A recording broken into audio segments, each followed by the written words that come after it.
Hello, everybody. It's good to be with you. So, I meet all the time with people who have had glimpses, and these things are very common.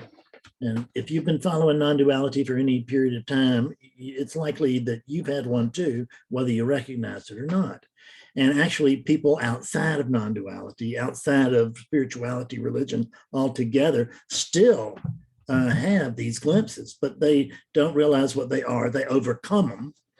They end up right back where they were, because they'll have a glimpse. They'll have no idea what it is, and it's just like, oh, well, that's just that can't be right, and going about their day. And seekers can do the exact same thing. It can be like, oh, I see. Oh, that's just, it can't be that simple. It's just ridiculous. So we overcome these things all the time. And I speak from experience because I overcame a ton of them. I really did. As I've reported, I woke up first time in 1992. And then after, and that was really a long glimpse. And I say long, I don't know how long it lasted.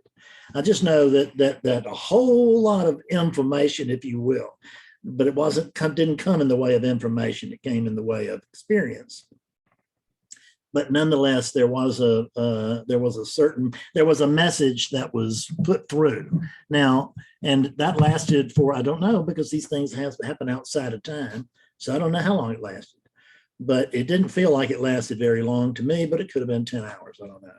If I had to guess, I would guess 5 minutes less, something like that. It was what we call a glimpse. But at the time, I didn't know anything about glimpses, and I really didn't know anything about awakening either, although I had been studying Buddhism and Zen for 10 years at that point. Still, you can't really have you can't really understand or really have a good idea about awakening until you have one. And I call it awakening. I should be really talking about what I call it more often now, which is realization.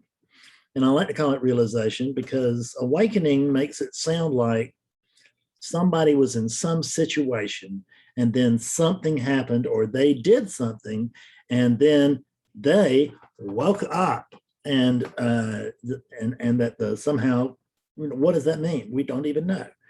But that's what that indicates. And it's like, I'm awake, you're awake, they're awake, whatever. It's always coming back to references to the unit, isn't it? And what I want to tell you is that a glimpse is not about the unit. And it's not a unit experience, actually. It happens sort of through the unit, in the sense that the unit is sort of a pipeline. And usually these pipelines are pretty well clogged. But, something can happen, and something falls out of the pipeline, and suddenly there's enough space, for the truth to get through, at least in a little stream. And we have what's called then a glimpse. And what is a glimpse? Really, it's a glimpse of the truth. It could also be called an awakening. It could also be called realization. But we don't recognize it as realization. We recognize it as just another idea that we had, and who are we to be going having ideas like that, right? Because I don't know about you, but my ego bounced in between arrogance and impotence. It never knew anything about the middle. It never knew anything about being just one of, or being ordinary or anything like that. It was either the worst thing on the planet or the best. It just depended on the day. And you can see what a precarious way that is to live. Because with that,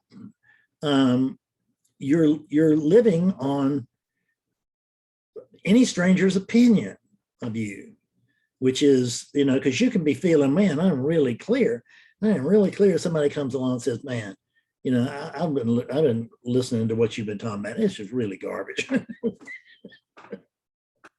We're just, pardon my cough. And we can't stand it, right? It's when we're living By anything other than the truth, our perch is always precarious. When we are living in the truth, the perch is like on the it's on the razor's edge, as it's been described, and it is. And I remember when I was like, felt like that there was something here that was on the razor's edge. That was the feeling. That was what it felt like. And now I've come to see, after 15 years of conscious awakeness bumping through the body, so to speak, I have come to recognize that, yes, I am on the razor's edge. But the razor's edge now, the difference between now and 15 years ago, is that the razor's edge is about a block wide now. So I can't hardly fall off of it, right? I've almost got to try to fall off. And I can't imagine ever wanting to do that. So, and what we talk about, and I did the same thing. Oh God, I saw the truth. I had it. Oh, it was marvelous. God, it was wonderful. And then I did something stupid, I guess. I don't know what I did, but I dropped. It went away. It went away. I lost it. I lost it. I had this very special thing, and then I lost it. That'll be the way that we talk to ourselves, right? But is that true? Because I spend a lot of time waking people up. If you haven't watched any of my latest videos, you must, because you will see people waking up all along the way. And at the sometime after this video is published, I'm going to publish another one. And it's going to be 47 minutes long, and it's going to be just of one, or 45 minutes long. It's going to be just of one woman's awakening live before your eyes. So it's the most beautiful awakening I think that I have ever witnessed. And I would strongly recommend that you view that. I had a guy that I've been working with, quick story. I had a guy tell me today, he lives in Los Angeles, and he's been working with me for years. And he's woken up 2 or 3 times, and he's always gone right back to sleep. This time he started our conversation off by saying, you know, I had an aha moment the other day. And I said, oh, you did? And he said, yeah. And I said, well, tell me about that. And well, what happened was he did have an aha moment. It was a big aha moment. He had an awakening again, and so to speak. And this time there was duration, because he could tell me. He knew. I mean, he could see what he was seeing, what he had seen. He knew what he'd seen, and he was telling me that. And just so you know, the mind cannot hold awakeness. It can't. It cannot hold an awakening, because you got 3 pounds of finity trying to hold infinity. And I'm sorry, but that math just doesn't work.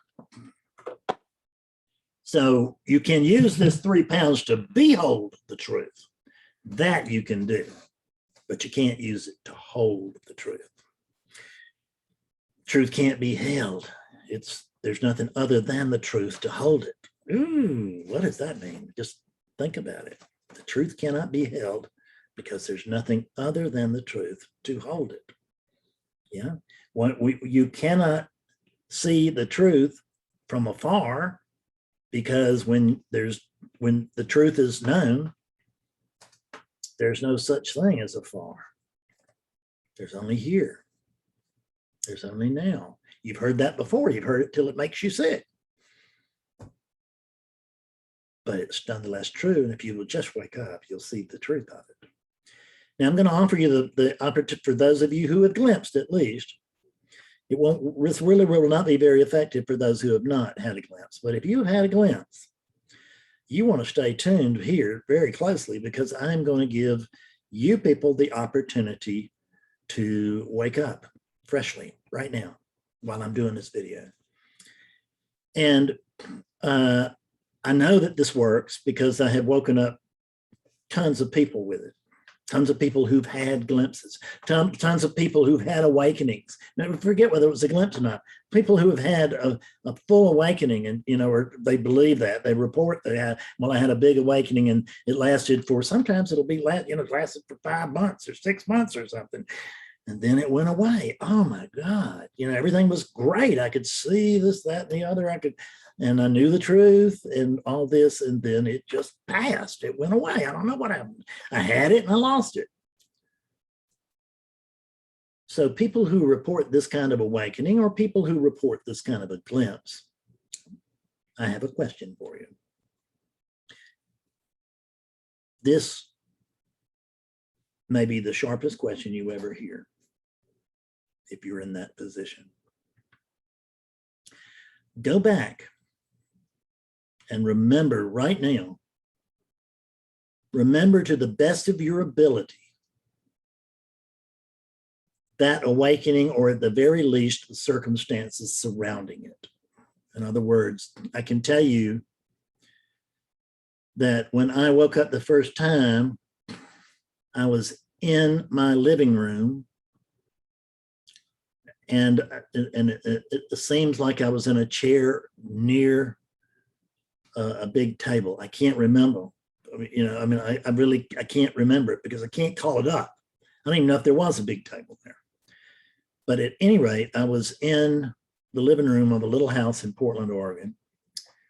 And I'm just going to guess that it was cloudy. I'm sure I'm right. And that it was probably 40, 50 degree day, you know, probably 50, 55 degree day, whatever. It just gets cold at night. Here it's like that during the day, but it doesn't get cold at night. It doesn't rain here all the time here like it did there. I can remember, you know what? That's a false memory. That's a completely false memory. A false memory is trying to work itself in, because I now can remember exactly what it was. And it wasn't like I was going to just get ready to tell you. Notice how the mind brings up truths. It brings up falsehoods and presents them as truths. I was just going to go into this story about, but that's not what happened at all. What happened was that I was sitting in my bed. I mean, not by a table, but I was sitting in my bed. I was sitting up in my bed. Or I was actually lying down in my bed. And my ex-wife came into the room, and I then sat up in the bed. And she said, I'm looking for the incense. And I didn't respond.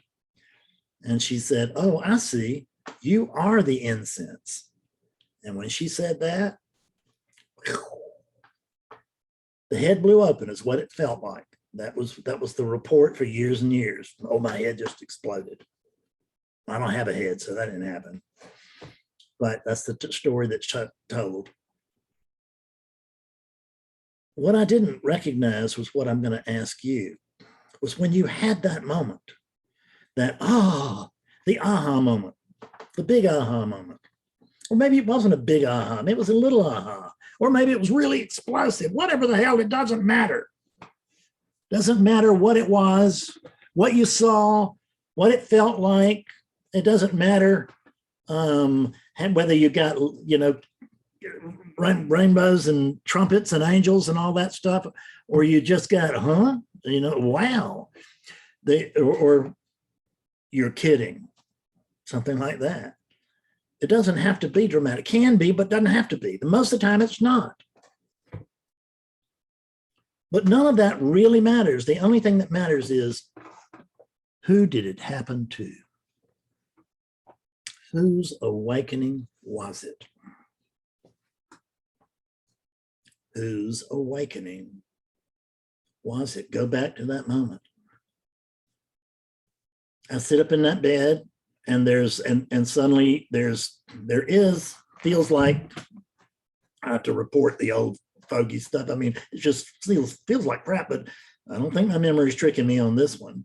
And there was an experience of the tunnel and the white light and all that, everything I'd been prepared to see. That unit was conditioned for that kind of awakening. And that's the kind of awakening that happened. I can't tell you that's why, but I can't tell you that it's not. And I don't, and I believe that that's why, is that the conditioning was at work. When you go back and look at your awakening, let me ask you again, when you go back and you look at that glimpse, the one you thought wasn't so important, but it nonetheless stands out in your mind.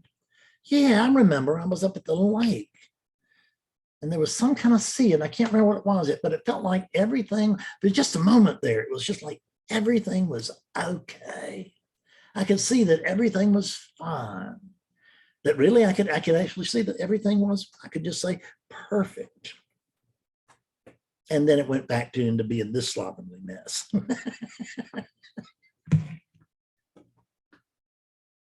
God Almighty, the mind and what it does for us. The gift is the blessing is the curse, isn't it? And the curse is the blessing. Whose awakening was it? What I can get almost everybody to tell me, I can see them snap right there, or I can have them watch it slowly dawning on them and have them say this: well, it wasn't Fred. It wasn't Bill. It wasn't Alice. Damn. Okay. If there wasn't a Bill that woke up, if it wasn't Bill's awakening, then is there something here right now that can feel the resonance of that awakening? Yes. And whatever it is that's here with me right now that's feeling the resonance of that awakening or that realization can't be a Fred, because what was your real take home seeing? Many times people will tell me, well, there is no Fred. Now that can be told from the bubble of self-reflection, or it can be told as an awakened being, and they mean completely different things. And you can't know when you say it, which it is, unless you have some experience with awakening, or, living as awakeness would be a better way to put it. You who have glimpsed, here's a freaky thing for you. You've had your awakening.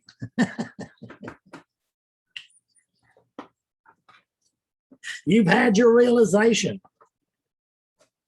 Get over trying to bring that experience back for the ego, because what you've just noticed for yourself, when I ask that question, many of you, some of you won't, but many of you will have noticed, well, it wasn't Bob. It wasn't me. It wasn't me that had that.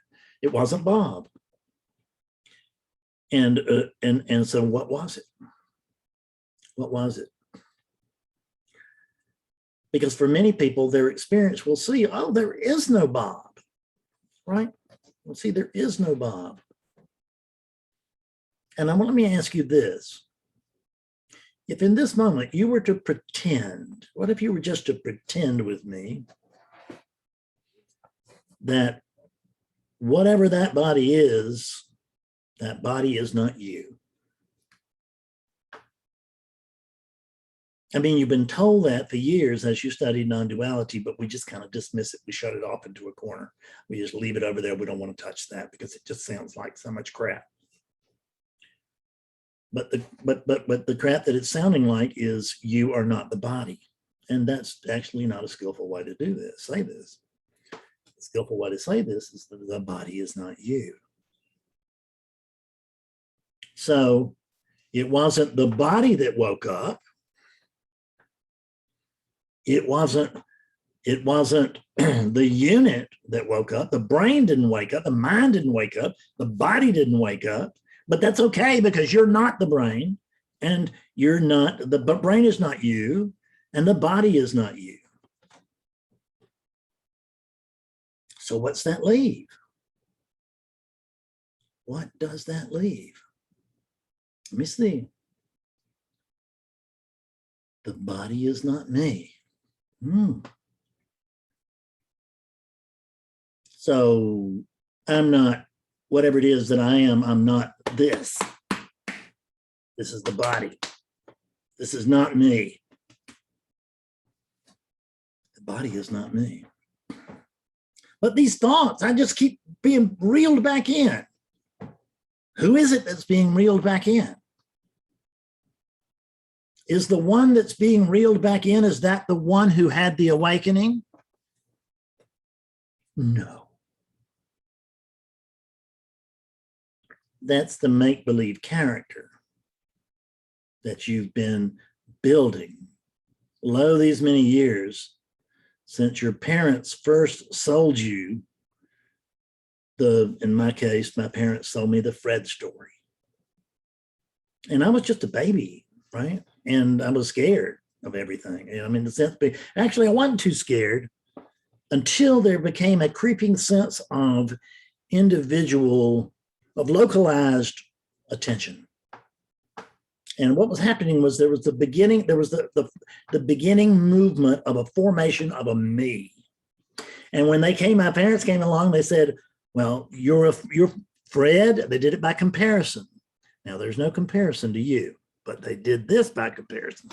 Fred, mommy, Fred, daddy, Fred, room, Fred's room. Blah, blah, blah, blah, blah, blah, blah.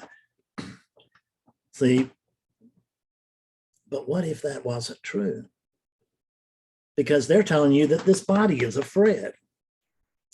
We've just noticed that we've been told from different teachers throughout millennia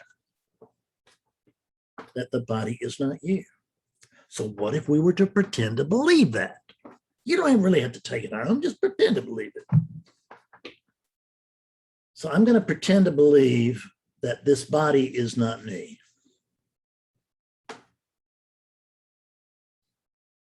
The thoughts, are these thoughts really mine? Do I control these thoughts? Let's check. So these thoughts, ask yourself this question. Do I really control my thoughts? And the reason I ask you to check with that is it's going to feel like you do, but then let me ask you, do you always think happy thoughts? You always think happy, positive, wonderful thoughts. What a great thing everything is, but whatever. Never glum, never disappointed, never upset. Do you think happy thoughts all the time or not? And the answer is not. Of course you don't. So that leads to another question. I've just got lots of questions. I don't have an answer for anywhere to be found or seen. But I got questions, and I've got a very high quality grade of questions. So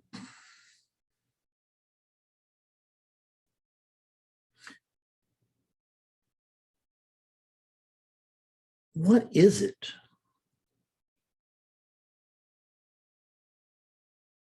that woke up?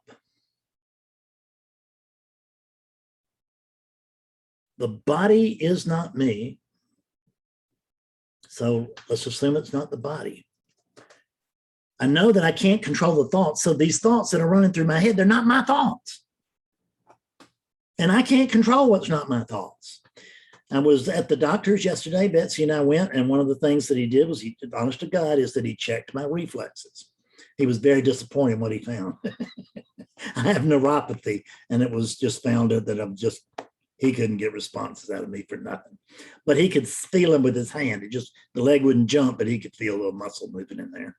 So he said, oh yeah, there's reflex there. But it's not much. I think, and and I don't reflex for the world the same way I used to either. It just doesn't bother me like it used to. So it wasn't the body, it was the mind.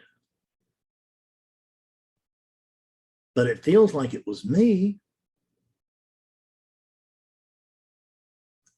What in the hell am I? I'm not the body, I'm not the mind. Can I find anything here other than the body and the mind? Am I this stuff? This stuff might be me, but I don't think I'm this stuff. I think I'm, like what I can find really, is it just an aliveness here, right? There just seems to be sort of an aliveness here. Don't you find that? And it's not really contingent upon certain thoughts or certain bodily positions or anything like that. I just noticed that there's an aliveness here. And now that I'm noticing this aliveness, the next thing I notice is that I have not noticed this aliveness for the bulk of my life. Matter of fact, I don't think I've ever noticed this present sense of presence ever. I've never had my attention on it. Now, what is it that I've not ever had my attention on? Attention. Attention pays attention to everything else, doesn't it? But it doesn't pay attention to itself. Who had the awakening? Nobody. Nobody had the awakening because there's no point in an awakening. Hell, you're not asleep. There's this aliveness. It's noticed or unnoticed. I'm searching for oneness. What are you doing it with? This aliveness, this attention, which is an aliveness, isn't it? I'm searching for awareness. I'm searching for oneness. Really? So are you the one thing outside of oneness that's searching for oneness?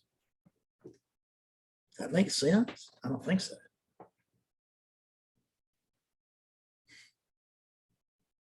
What am I? First time I ever asked that question, I got it right, because the answer that came back to me was, I don't know. Isn't that something like what you came back with? And if you were like me, the first thing you believed was, that ain't the right answer. I don't know, and I'm supposed to. I'm just sure that I am. How do you know that? How do you know that? Well, I just made it up and I've decided to believe it. Doesn't matter if I suffer or not, I'm still going to believe it. We believe stuff that isn't true, and then we suffer from it. And then we come to spirituality to try to overcome that suffering. That's right down the Fred's Four Ignoble Truths trail.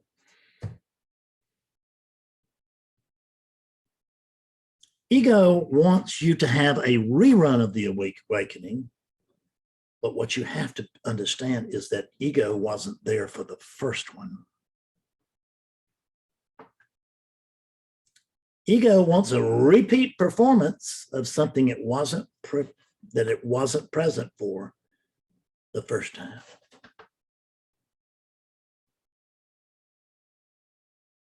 It's not ego that wakes up. It's you. Only you're not who you've been thinking you are. You've been thinking that you are this body. Don't lie to me, I know. And I've been thinking, that these thoughts are mine, even though I can't identify what mine means. This aliveness, it certainly feels to me like it is. But I have to tell you, I don't have the slightest idea what it is. Because aliveness is just a code word to kind of try to get some point, but I certainly can't describe what it is. I can't describe. I'm so lost, I don't even know what can't describe what I can't describe. That's the level of ignorance that I'm at. And most people, when they come to me, they're very smart. They're big brains, just like this one's got a big brain. You got a big brain. I know if you're watching this far into this video, you got a big brain too. God forbid. Because that big brain is going to take a simple answer and turn it into a thesis. Whew.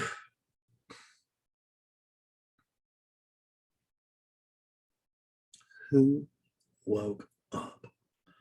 What woke up? Whose experience was it? It feels like an experience. I'm not going to say it was, but it feels like an experience. that someone truly had. It's not. No one ever had that experience, including you, especially you.